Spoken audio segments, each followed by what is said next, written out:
Good afternoon, everyone, and welcome to today's webinar hosted by us, the South African Chamber of Commerce UK, and in partnership with one of our members, TalentSam. And today is about how to build a high-performing remote team, lessons from the front lines.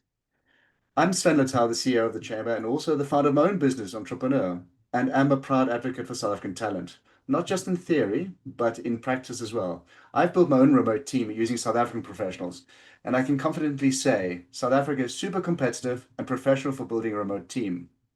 So this session is about unlocking the full potential of South Africa remote talent for UK businesses.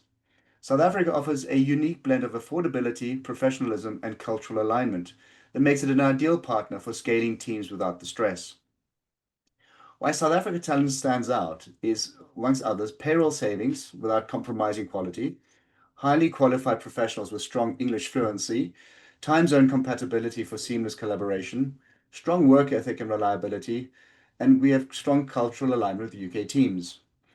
Recent industry reports South Africa's remote working sector is now the fastest growing export, employing over 270,000 people across 6 cities, with 65,000 serving international clients. And it's not just customer service. South African professionals are thriving in accounting, software engineering, graphic design, data analysis, back office operations, IT services, and compliance.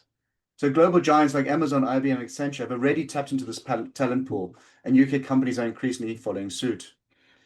Looking ahead to 2026, the Chamber will be placing even greater emphasis on the sector. Today's webinar is the first in a series, with plans for in-person events to follow.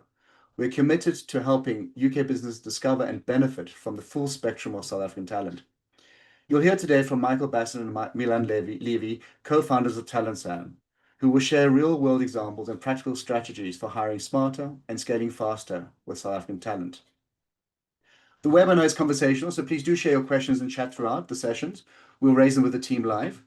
And if you'd like a copy of the presentation or follow-up materials, do drop your contact details in the chat, direct chat to me or Juliet. So let's dive in, and let me introduce Milan and Michael. Welcome. Thank you so much for having us. It's a real pleasure to be here. Welcome, everyone. Thank you so much for your time, and thank you so much for joining us. So as Sven said, my name is Milan. I'm one of the co-founders of TalentSam. I'm joined by Mark, my partner. I think just to kind of start off for 1 second, I just want to really echo what Sven said is we want to make this conversational. So please feel free to ask questions, post things in the chat. Sven said that he's going to be watching, and Juliet as well. So really, we want to just be able to have a conversation. And secondly, and I always tell everyone, when I start a webinar, I speak very fast. So if anyone doesn't understand something or says slow down, you got to call me out of it, because otherwise it will sound like I basically speak on X2 the whole time. So yeah, please feel free to tell me that as well. That's the problem with listening to YouTube at times 1.5. Exactly. So I don't even do that, because when I speak and send voice notes, I'm basically the 1.5 already. So my name is Milan. I'm originally from South Africa. I've lived in a couple of different countries as well. I think just to kind of kick things off and kind of build the journey of where we got to, just to kind of put it into perspective, I'm South African, been working in South Africa for many, many years. I ran a couple of companies in South Africa that I built, in high school and during university as well. And in COVID times, in 2020, I was actually in the US traveling a little bit, and realized that there's a huge gap in the market. You look around and you look at kind of the South African workforce of, where a lot of people understand kind of where we come from, and you look at the international kind of workforce, and there's noticeable differences. Firstly, you realize that remote working and kind of just working from an office has totally changed, obviously in COVID then and kind of from the years since. And secondly, there's a massive shift of hiring for culture and hiring to find people that fit into your kind of business ecosystem, and less focused, well, not less focused, but of course on a secondary focus on skill. COVID has shown us, I think, as well, and it's great to be talking about it these days, but second nature to us, but essentially, working remotely and working from kind of anywhere in the world really sets you up for success. So that was kind of the premise of what we built TalentSam on. So I'm South African, understand the high quality kind of nature, which we'll get into a little bit later, of the talent that came from South Africa. And my whole goal was, well, how do we take this unbelievable talent pool that we have in South Africa and expose it to an international market? I know that many of the attendees are ex-South Africans and also South African businesses. And I think you're all very aware of kind of the economic situation in South Africa. It's obviously not so great. But what that allows us to do is attract really high quality talent for significantly less than other countries. I just want to add one more thing as well and say, when you look in the UK market specifically, kind of the nature of the UK, very first world, very fast paced, very rigid as well. Sometimes you do find challenges with attracting the right talent. Just based on kind of what the market is. The costs are much higher, the cost of living is much higher, and that is really kind of the high level of why we actually created Talent Sam. So to fast forward a few years, I met Mark and our third partner as well. We're running a company together, and totally coincidentally, they had basically retrenched the entire team and had not retrenched, but they shifted the entire team to a South African model. So we bumped into each other. I was like, oh, I have this idea. He's like, that's so crazy because we already do that essentially. We hire all these people, but he was going through all the headaches of like, they're all contractors though, they don't know what to do, it's hard to manage them, we can't take care of everything, but we like the people, they're great people. And that was really where Talent Sam was born. And it's about saying, how do we look at the entire cycle of building a team, and how do you scale and look at the kind of whole idea of scaling, saying from I guess every side of the picture, which we'll kind of walk through on the different kind of elements, from people to staffing to interviews to all of compliance and legalities to computers to management and everything like that. So that's a very high level on kind of my background. I'm the tech guy, so I was involved with a couple of tech startups, a couple of software companies as well, and I run all the kind of South African side operations as well for Talent Sam. So yeah, that's kind of the high level for me. Mark, maybe you wanted to 1 minute intro as well, and we can go from there. Sorry, go for a minute though. Yeah, absolutely. I think that the one that needs to be acknowledged is that there are certain types of changes that through technology and business that happen that once they start, you really can't stop them. You really can't put a lid on them. One big change that everybody is talking about and has a lot of buzz is, of course, everything related to artificial intelligence, AI, when it comes to really every single type of application and what that's going to have to do with the workforce. Love AI, hate AI, feel different about AI. Either way, AI is already changing your life. It's changed my life. And that's a trend that you can't really stop. The other trend has to do with the concept of being able to hire people from anywhere in the world through remote working.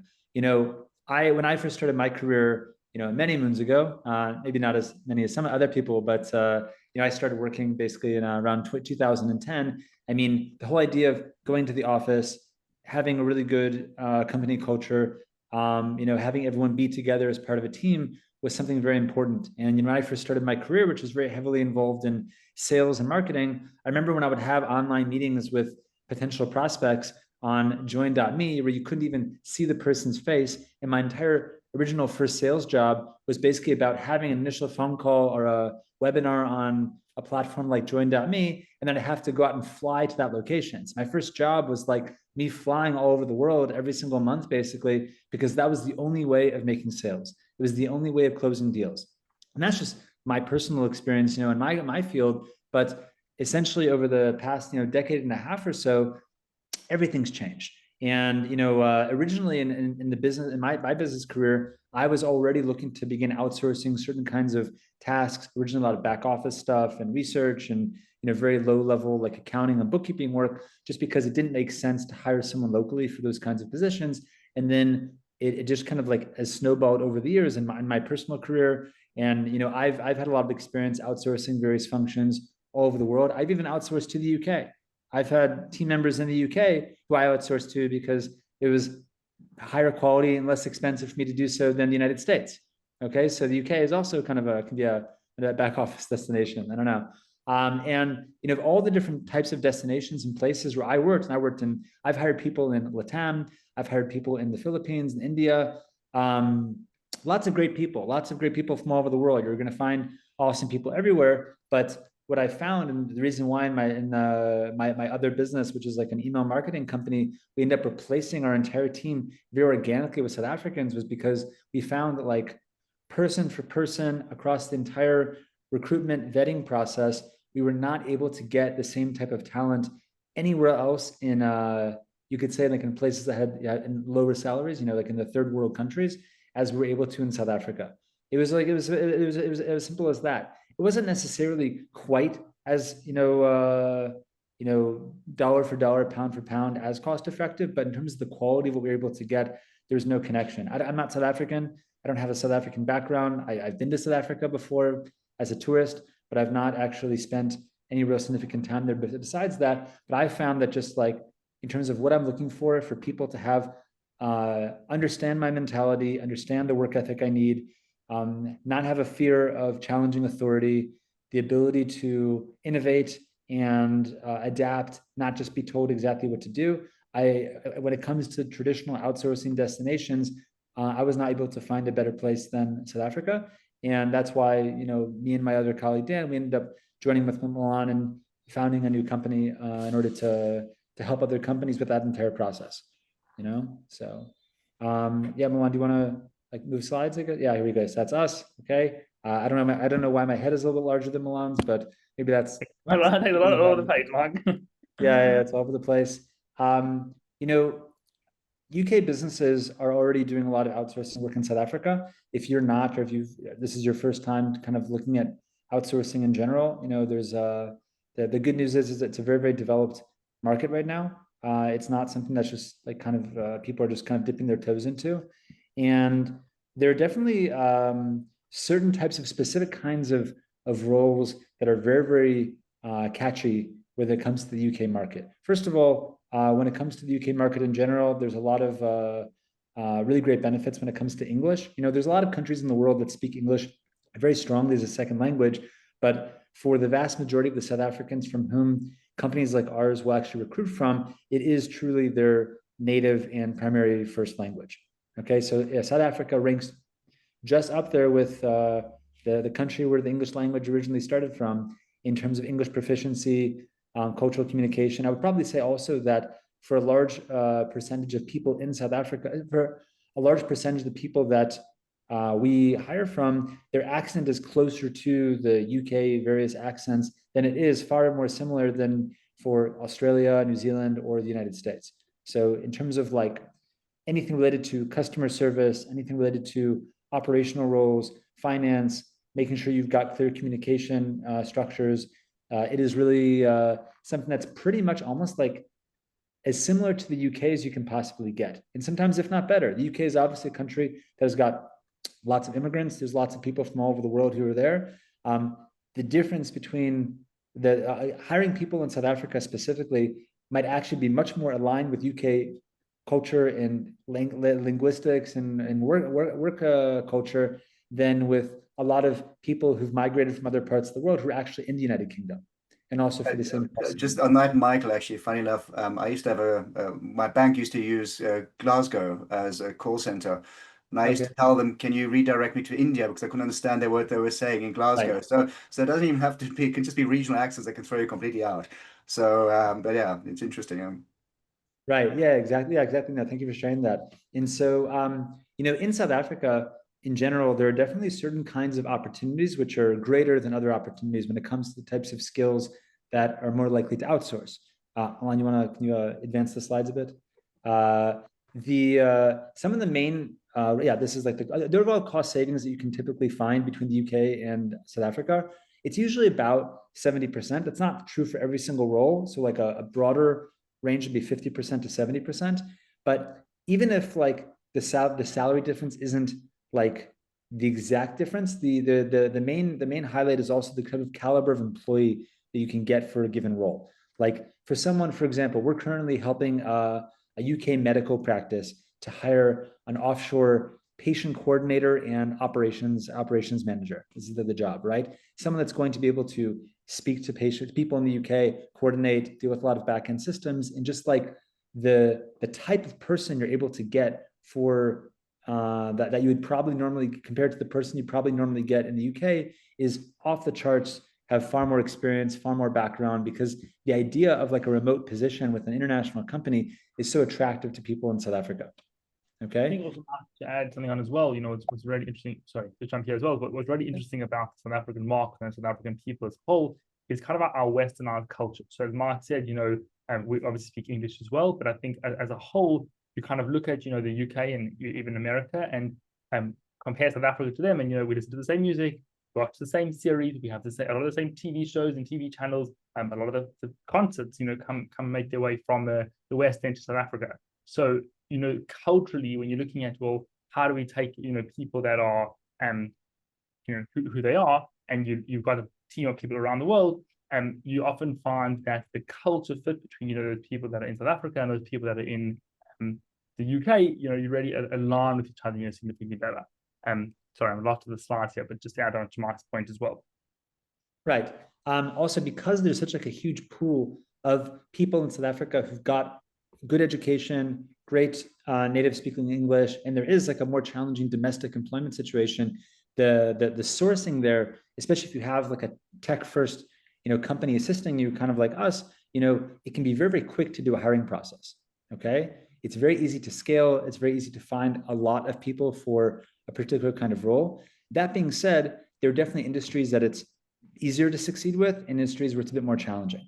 For example, if English in general is not really a main requirement, if like you don't have to have someone who's like a native English speaker and you need like something like very technologically driven, there's not as much of the same types of benefits. But for anything that requires you to have cross-cultural alignment, great communication, someone that has professionalism and critical thinking skills, analytical ability, finance roles, operations roles, customer support, marketing and sales roles, there's no better place to outsource in the world probably where you can get that type of people en masse at scale with the same types of qualifications as you would find in the UK, if not better, than South Africa. Yeah. All right. Cool. Awesome. So, you go ahead. I think, just to add on to what you were saying about really finding the right talent, and to talk about for a second, what makes the South African talent so unique.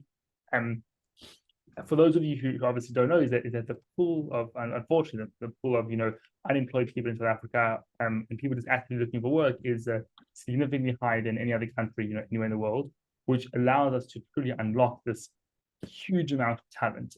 As Mark said, what I think is also really important to acknowledge is that there's certain roles that you can do very well in South Africa, but there's certain roles that also South Africans aren't good at. For example, just to throw one thing there, is our development sector. So our tech development, software developers, are actually very behind a lot of other places.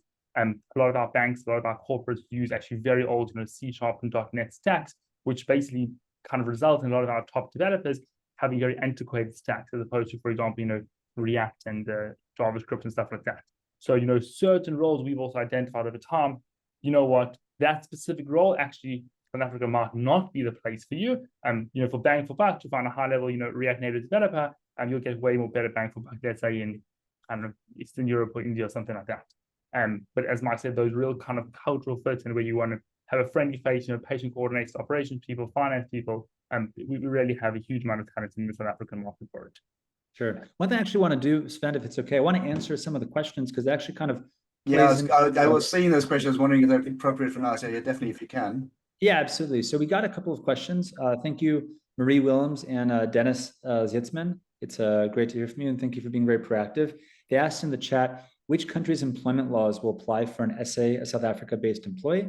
And the other question was, what is the typical approach for employing South African residents from the UK? I'd like to address this kind of head on. This is a later part of the presentation, but since we're all friends here, I might as well just dive in and cut to the chase, right?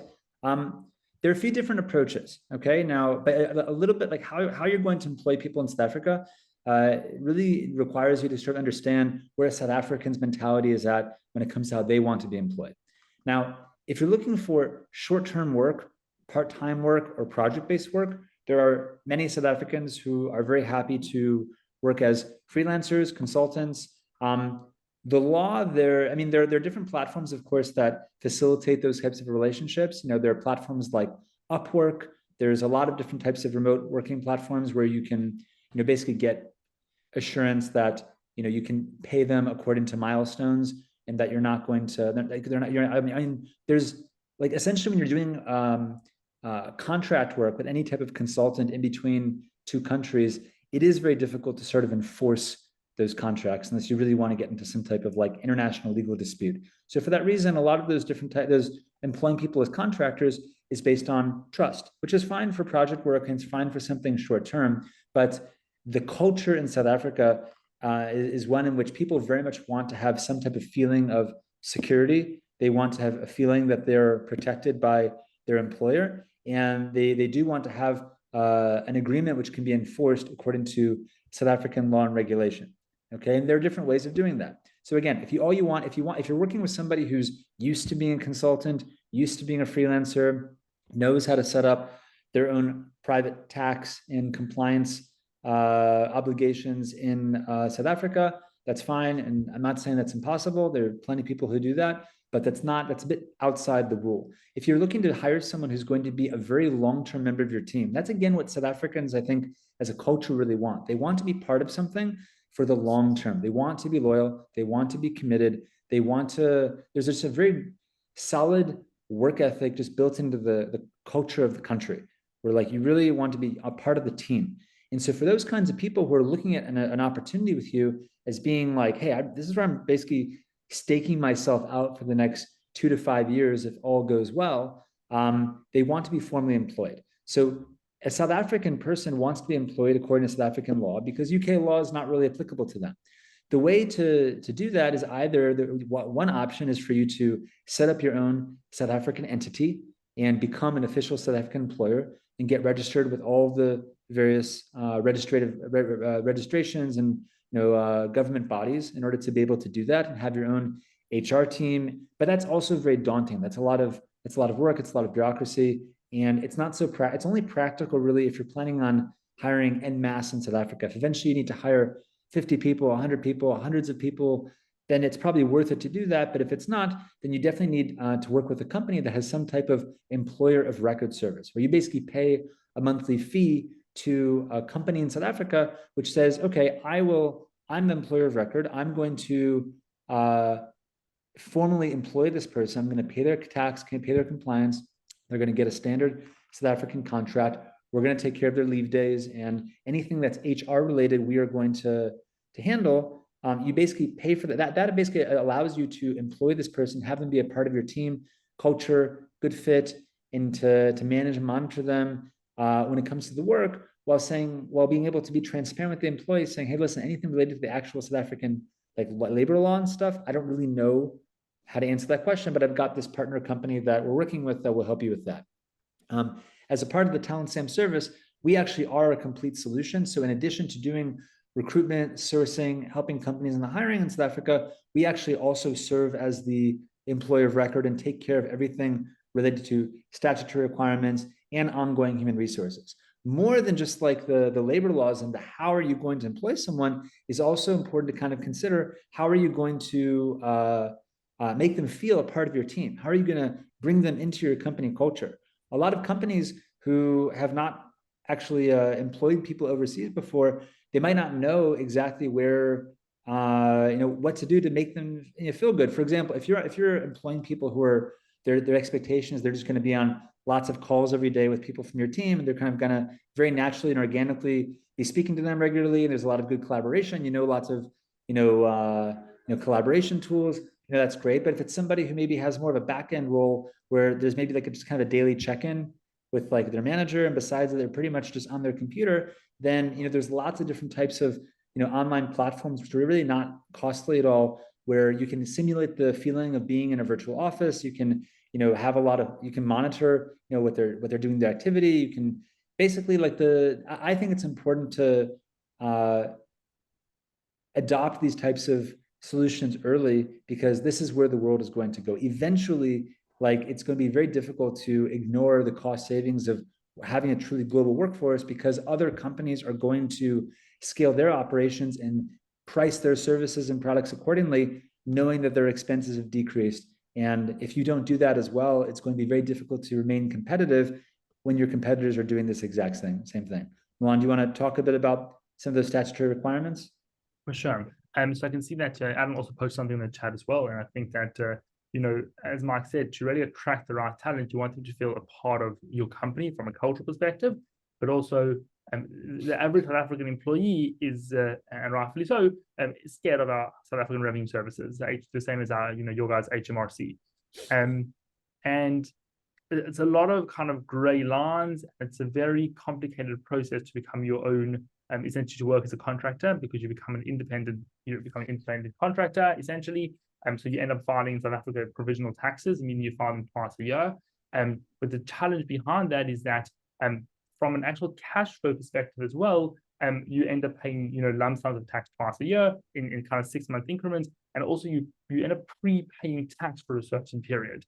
So employees don't really like it unless they obviously, have it as a bit of a side hustle or something like that. The statutory requirements that we take care of are obviously the salary, or us, or kind of any employer of record will take care of is the statutory requirements being, your salary, actual kind of salary payments, payroll tax, unemployment insurance, skills development levy, as well as other deductions. So, whether it's commission earned and paying extra kind of tax on that, whether there's other deductions, medical aid contributions, so medical insurance contributions, something like that. You also get a rebate for education and schools and a couple of those things. And, what we do for our teams and for other employees that work for us is not only do we just run the tax on their behalf, but we also act as someone who can answer questions. Why was the tax so much this month? Or I didn't pay enough tax this month. Or is this right? Is this not right? But what we tell everyone, and I guess the benefit of using an employer of record, or, kind of as Mark said, our kind of complete solution is that from your employee's perspective, like the money in their account at the end of the month, and that's their money to spend. They don't have to worry about, putting 20% in an account for tax and this, whatever it might be. It kind of is all totally taken care of by our solution. So yeah, so that's just kind of the statutory side of things. So I think we answered, just to jump through here, Mark, we answered quite a couple of the questions here, in terms of the, I guess, what makes South African stand out. Sorry. But I wanted to touch on one thing I want to maybe bring up to you guys is kind of to explain a bit about how practically one of our existing clients has scaled so much with us and how it kind of worked, how it just like actually works. We have a client that has a number of operations all over the world. It's a freight forwarding and logistics company called Atlantic Global Forwarding. And when they approached us, they actually already had quite a bit of experience working with having very large teams across the world. A lot of India, a lot of Pakistan, some Philippines, some South America. And their CFO was actually South African, and he came to us and basically said, hey, like, it'd be really great. I'm building out my accounting team. Can you help me hire in accounts payable, accounts receivable positions, hire 2 people essentially.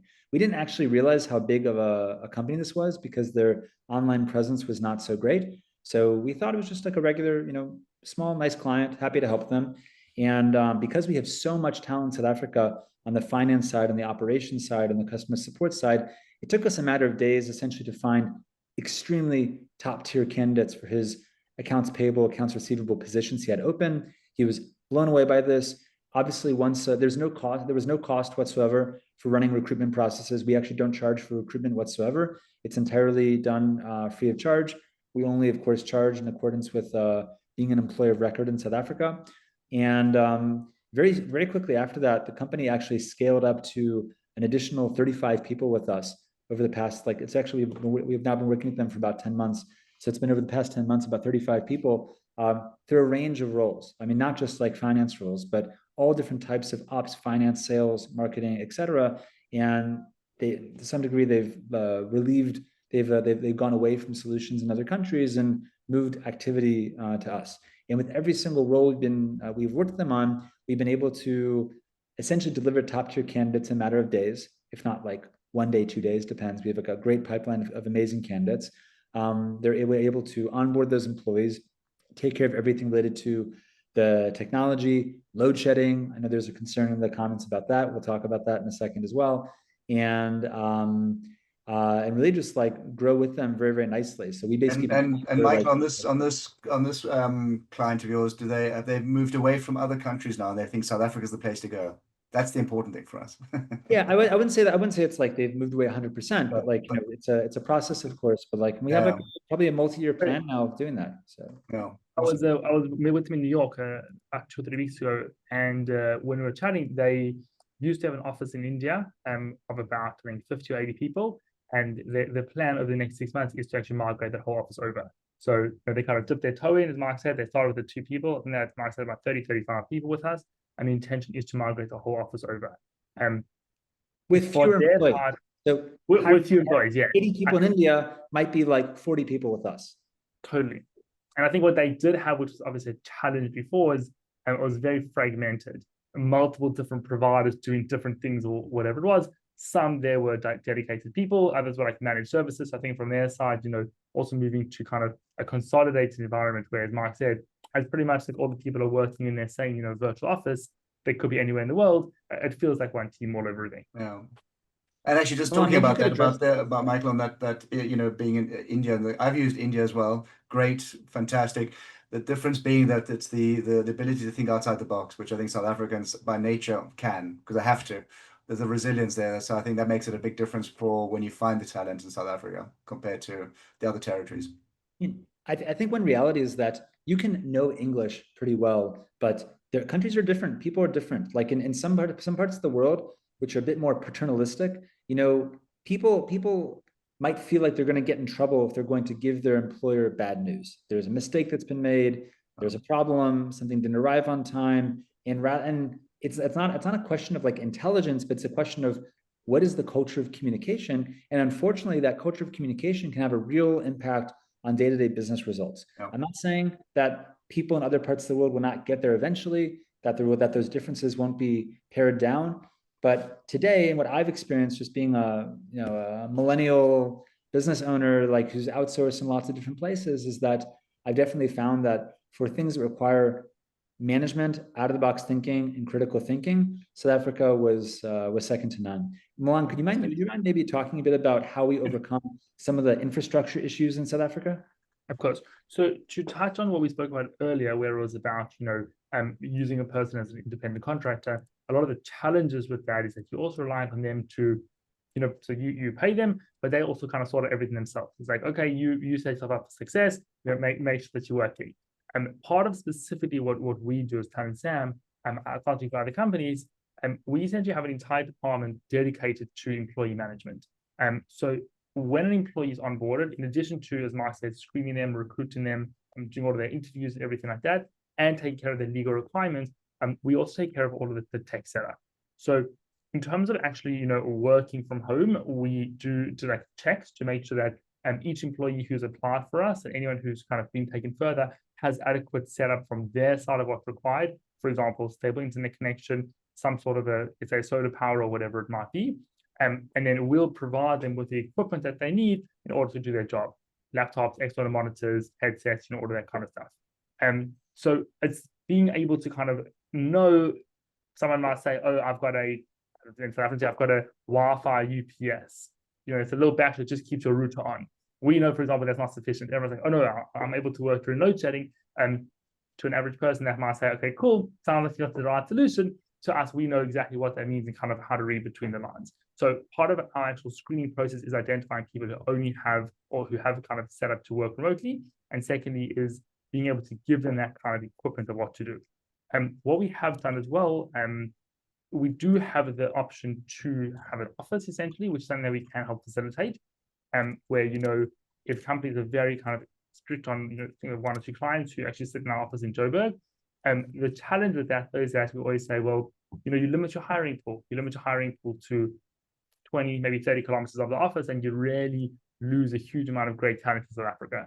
So, by us being able to provide our remote solution, including that, we've also got remote monitoring tools. We have employee uptime, we've got screen tracking, we've got computer and mouse movements. So we've got that all kind of built into our process to be able to not only just let a person work remotely and ensure they have the right equipment, but ensure that, well, now they're at home, they're actually doing their job they need to be doing, so that they're not just, working two or three jobs. I mean, on that, Milan, that was one of my questions, wasn't, bums on seats. People do have lack of trust, especially remote teams. So you're using technology as well to make sure that, I mean, I always think that people have to deliver, but of course you don't have time to let them deliver months, 2 months. You want them to deliver from day one. Totally. So having tools and abilities, and also that's part of the cultural fits and everything else that you guys do. And it's telling everybody else what's needed to do when you do hire remotely. I think it's very important. Exactly. And I think that, the real benefit of there's obviously lots of different solutions, be it a freelancer platform, using a bank to do a regular transfer, just using a straight EOR platform, but it's very fragmented. There's lots of different providers.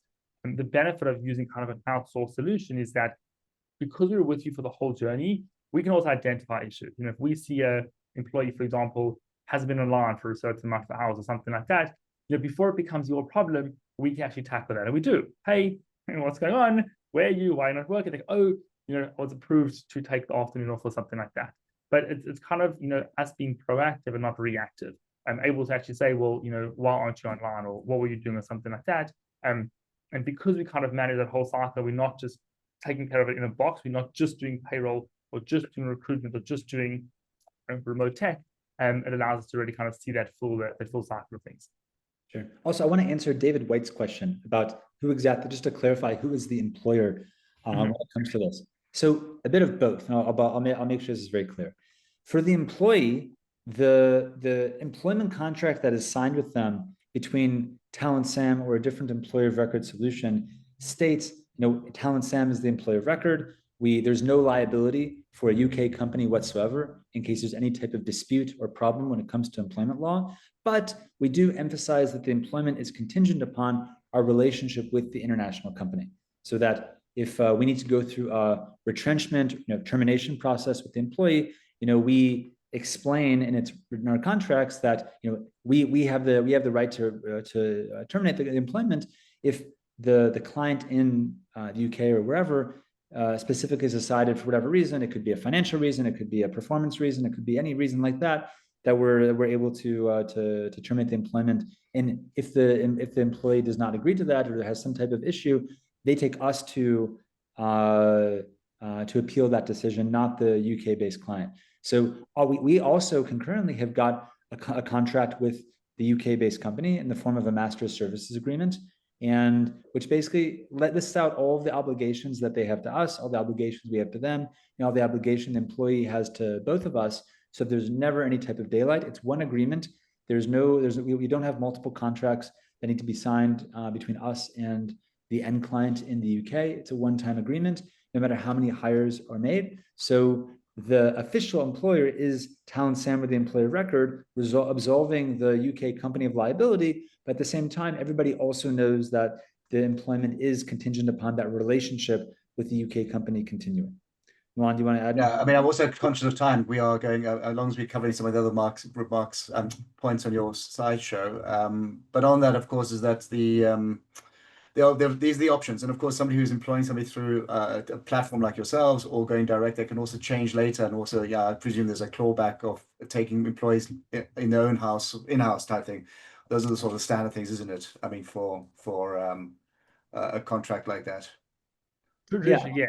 We've seen a very, very small kind of buyback clause because of the value that they're getting, way beyond exactly.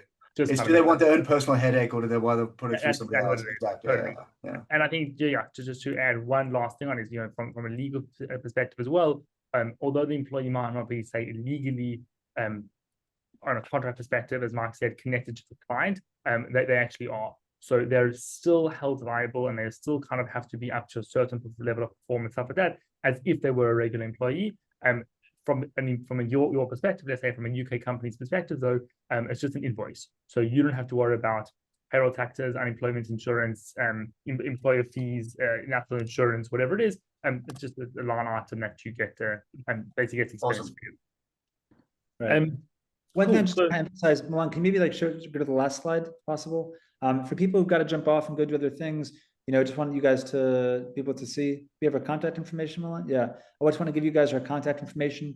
If anybody wants to have, a complimentary consult to speak with us about your specific situation, likelihood of finding top-tier South African talent and how to manage them, and we provide like a complete solution for not only the sourcing and recruitment, but also the onboarding, the employee management, the collaboration tools, as well as fulfilling all the statutory requirements. If anybody just needs to jump off and go to the grocery store or something, we're happy to have a private conversation with you. And don't hesitate to contact us at our emails, michael@talentsam.com, milan@talentsam.com.